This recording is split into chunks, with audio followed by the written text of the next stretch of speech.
नमस्कार मित्रों, अनंत कथा सागर चैनल में मैं डॉक्टर आदित्य पाराशरी आपका फिर स्वागत करता हूं। महाभारत कथाओं की श्रृंखला को आगे बढ़ाते हुए आज की कथा दुर्योधन और अन्य में बहस चल रही है कि युद्ध करा जाए अथवा ना करा जाए। तो विराट पर्व की ही कथा को आगे बढ़ा रहे हैं। द्रोणाचार्य जैसे कि पहले एपिसोड में भी मैंने आपको बताया कि तरह तरह के अपशकुन की बातें कर रहे थे। तो ये सुनकर भीष्म, द्रोण तथा कृपाचार्य से जो है कहा दुर्योधन ने कि मैंने पहले भी आप लोगों से और कर्ण से ये बात कही है कि जुआ खेलते समय हम लोगों की शर्त यही थी कि जो हारेगा वो 12 वर्षों तक वन में प्रकट रूप में और उसके बाद 1 वर्ष तक किसी नगर में अज्ञात भाव से रहेगा।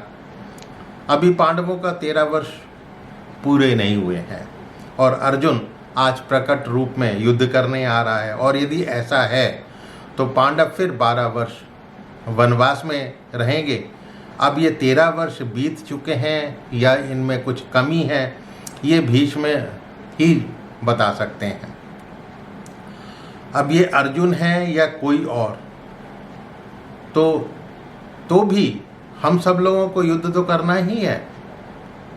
फिर हमारे ये श्रेष्ठ महारथी भीष्म, द्रोण, कृपाचार्य, विकर्ण, अश्वत्थामा, ये सब लोग चुपचाप रथ में क्यों बैठते हुए हैं? युद्ध के सिवा किसी बात में कल्याण मुझे तो दिखता नहीं है। यदि स्वयं इंद्र ही हमारा गोधन छीन लें, और तब भी ऐसा कौन होगा जो युद्ध का सामना ना करे? बगैर हस्तिनापुर लौट जाए, बगैर गोधन को लिए हुए। यदि कोई वन में भागकर प्राण बचाना यदि चाहेगा तो मेरे इन बाणों से छिन्न भिन्न कर दिया जाएगा। अब दुर्योधन की ये बातें सुनकर जो है कर्ण बोले कि आप आचार्य द्रोण को पीछे रखकर ऐसी नीति बनाएं कि विजय प्राप्त हो। मतलब कि उनको जो है एक तरफ को कर दें।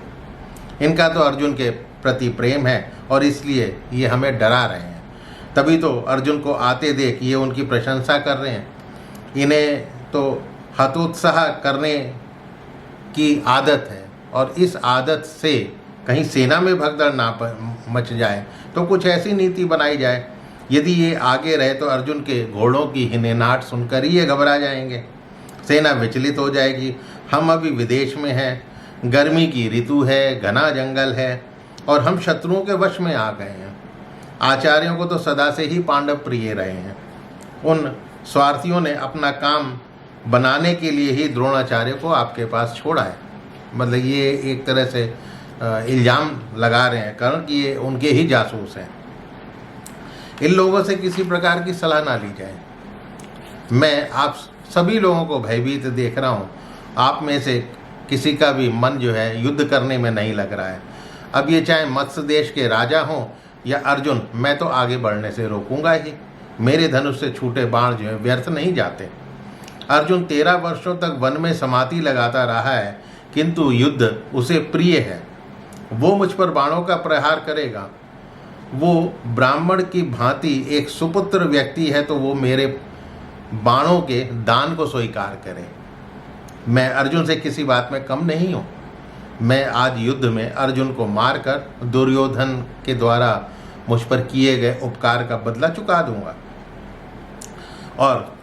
और भी पता नहीं कितनी बातें कर्ण ने अर्जुन के लिए कहीं अपने अहंकार में। फिर बोला यदि कौरवों की इच्छा हो तो केवल गोधन लेकर यहाँ से चले जाएं, या अपने रथों पर बैठकर मेरा अर्जुन से युद्ध देखें। बहुत अहंकार में कर्ण जो है वो बातें कर रहे हैं। अब ये सुनकर कृपाचार्य ने कर्ण को बहुत जोर से डांट लगाई।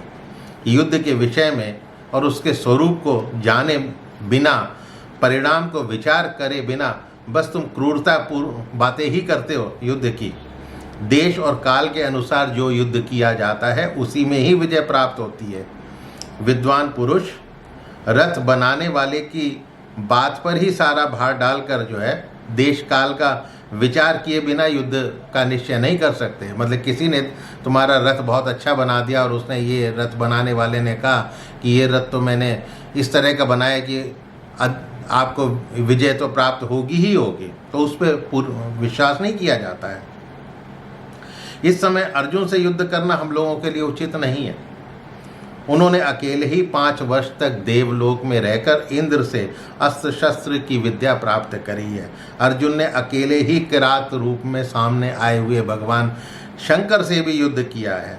जयद्रथ द्वारा द्रौपदी का अपहरण किए जाने पर अकेले ही उसे हराकर द्रौपदी को छुड़ाया था। गंधर्वराज चित्रसेन पर अकेले ही विजय प्राप्त करी थी। निवात कवच और काल का अर्जुन दानव तो देवताओं के लिए भी अवध्य थे, किंतु अर्जुन ने अकेले ही उनको गिराया। किंतु कर्ण, तुम ये बताओ कि तुमने कभी पहले अकेले रहकर कौन सा महान युद्ध किया है, कौन सा महान पुरुषार्थ किया है? अर्जुन के साथ तो इंद्र भी रणभूमि में खड़े होकर युद्ध नहीं कर सकते हैं, फिर उनसे जो अकेले भिड़ने की बात करता है उसका तो इलाज करना चाहिए, वो पागल है। सूत पुत्र, तुम क्रोध में भरे विषधर सांप के मुख में अपना दाहिना हाथ डालना और तर्जनी उंगली से उसके दांत उखाड़ना चाह रहे हो। बिना अंकुश के मतवाले हाथी की पीठ पर बैठना चाहते हो। भारी पत्थर गले में बांधकर कौन समुद्र तैर सकता है? कर्ण, जिसने अस्त्र शस्त्रों की पूर्ण शिक्षा ना पाई हो, वो अत्यंत दुर्बल पुरुष यदि अर्जुन जैसे बलवान पुरुष से युद्ध करना चाहे तो उसकी बुद्धि ही मारी गई है, ये समझ लो। वैसे भी आप लोगों ने कपट से उनको 13 वर्ष वन में रखा है। अब वो प्रतिज्ञा के बंधन से मुक्त हो गए हैं और शेर की भांति हमारा नाश ना कर डालेंगे क्या? हम अज्ञानवश कुंती पुत्र अर्जुन के पास आ पहुँचे हैं और भारी संकट में पड़ गए हैं। कर्ण, तुम अकेले अर्जुन से युद्ध में भिड़ने का दुस्साहस ना करो। हम सब लोग मिलकर संगठित होकर युद्ध करेंगे, तभी युद्ध में उसका सामना कर सकते हैं। सेनाओं की व्यूह रचना हो जाए और सब सावधान रहें।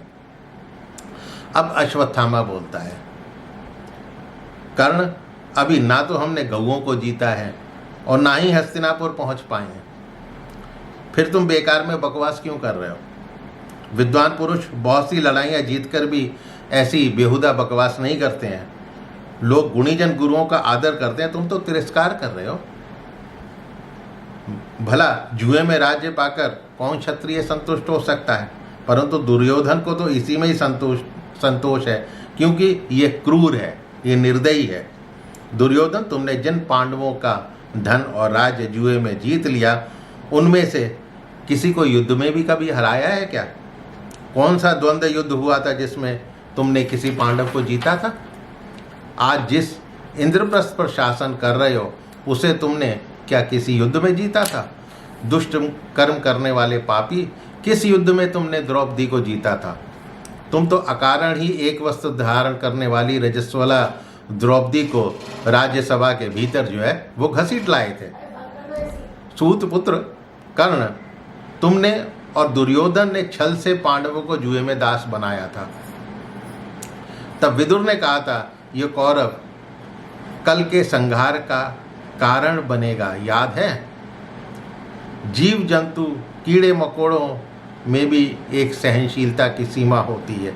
तुमने तो द्रौपदी के जो कष्ट दिए हैं उन्हें अर्जुन कभी क्षमा नहीं कर सकते। धृतराष्ट्र के पुत्रों का संहार करने के लिए धनंजय प्रकट हुए हैं और एक तुम हो जो पंडित बनकर बड़ी बड़ी बातें कर रहे हो।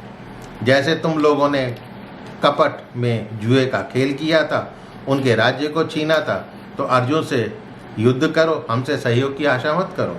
तुम्हें अकेले जो कुछ करना है करो, या फिर तुम्हारे गांधार नरेश शकुनी ही युद्ध करें तुम्हारी तरफ से। जिस प्रकार तुम्हारे मामा ने जुए का खेल रचा था, उसी प्रकार तुम भी शकुनी से सुरक्षित होकर युद्ध करो। मैं तो अर्जुन के साथ युद्ध नहीं करूँगा। तो इस तरह से कृपाचार्य और अश्वत्थामा दोनों ने ही कर्ण का तिरस्कार किया, उन्हें डांट लगाई। उसके बाद आगे क्या होता है, क्या फैसला होता है कि युद्ध करेंगे या नहीं करेंगे, जानने के लिए अगले एपिसोड में मेरा इंतज़ार कीजिए। हाँ, मेरे चैनल को सब्सक्राइब करना मत भूलिएगा, लाइक कीजिएगा और हो सके तो इसे इष्ट मित्रों से शेयर अवश्य कीजिएगा। मिलता हूँ इसी कथा को आगे बढ़ाते हुए अगले एपिसोड में। तब तक के लिए नमस्कार।